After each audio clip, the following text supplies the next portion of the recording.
E9 visa කාණ්ඩය යටතේ කොරියානු රාජ්‍යයේ රැකියා ලබා දීමේ ක්‍රියාවලිය කොරියානු රජය සහ ශ්‍රී ලංකා රජය අතර අත්සන් තබා ඇති අවබෝධතා ගිවිසුම් ප්‍රකාරව සිදුවන අතර මූලික අවබෝධතා ගිවිසුම කාර්යාංශය සමග 2004 වර්ෂයේදී අත්සන් කර තිබෙනවා.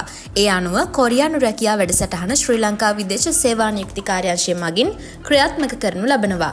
දකුණු කොරියාවේ රැකියා අවස්ථා ලබා ගැනීමේදී කොරියානු භාෂා පරීක්ෂණයකට පෙනී සිටීම අනිවාර්ය වන අතර මුල් අවධියේදී භාෂා පරීක්ෂණ පාසල් පාදක කර ගනිමින් ලිඛිත පරීක්ෂණයක් ලෙස පවත්වනවා. 2014 වර්ෂය වන විට මෙම ක්‍රමයෙන් ඔබට යමින් කොරියානු රජය විසින් පරිගණක මාධ්‍ය භාවිතා කරමින් මාර්ගගත ක්‍රමවේදය මගින් භාෂා පරීක්ෂණය පැවැත්වීම ලංකාවේ ආරම්භ කළ අතර පන්නිපිටිය නගරයේ කාර්යාංශය විසින් කුලී පදනම මත ලබාගත් ගොඩනැගිල්ලක කොරියානු රජයේ පූර්ණ මූල්‍ය දායකත්වයේ මත මහල් දෙකක් තුළදී මෙම පරීක්ෂණය පවත්වා තිබෙනවා. මෙහිදී එක් සැසියකදී රැකියා අපේක්ෂකයින් 70 දෙනෙකු සඳහා පරීක්ෂණ පහසුකම් පැවති අතර ඒ අනුව දිනකට රැකියා අපේක්ෂකයින් 280 දෙනෙකු පරීක්ෂණ සඳහා යොමු කිරීම සිදු කළා.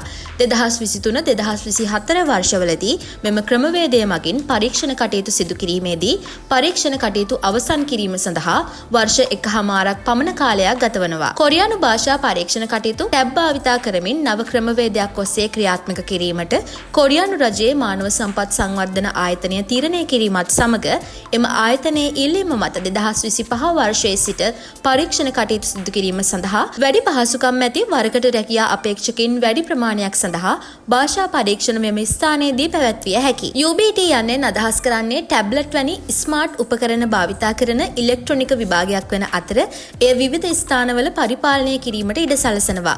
ඒ කඩදාසි මත පදනම් වූ හෝ සාම්ප්‍රදායික පරිගණක පාදක පරීක්ෂණ වැනි පැරණි පරීක්ෂණ ක්‍රම සඳහා නවීන විකල්පයක් වන අතර රැකියා බලපත්‍ර පද්ධතිය කොරියානු භාෂා ප්‍රවීණතා පරීක්ෂණය වැනි පරීක්ෂණ සඳහාද භාවිතා වනවා. පරීක්ෂණය සඳහා අවශ්‍ය ටැබ් පහසුකම් කොරියානු රජය විසින් ලබා දී ඇති අතර නව ගොඩනැගිල්ලේ පරීක්ෂණ කටයුතු සිදු කිරීමේදී එක් සැසියක් සඳහා රැකියා අපේක්ෂකයින් 100 දෙනෙකුට පෙනී සිටිය හැකි අතර දිනකට රැකියා අපේක්ෂකයින් 400ක පමණ ප්‍රමාණයකට විභාගය සඳහා පෙනී සිටිය හැකියි. 2025 වර්ෂයේ භාෂා පරීක්ෂණය සඳහා රැකියා අපේක්ෂකයින් 36745ක ප්‍රමාණයක් පෙනී සිටීමට නියමිත අතර 2025 ඔක්තෝබර් මාස 23 වන දින සිට පරීක්ෂණය ආරම්භ වී 2026 මාර්තු මාස අවසන් කිරීමට නියමිතයි. මේ සඳහා විදේශ කටයුතු නියෝජ්‍ය අමාත්‍ය අරුන් හේමචන්ද්‍ර මහතා මෙන්ම කොරියානු තානාපතිනි මියොන් ලින් අවස්ථාවට සහභාගී වුණා.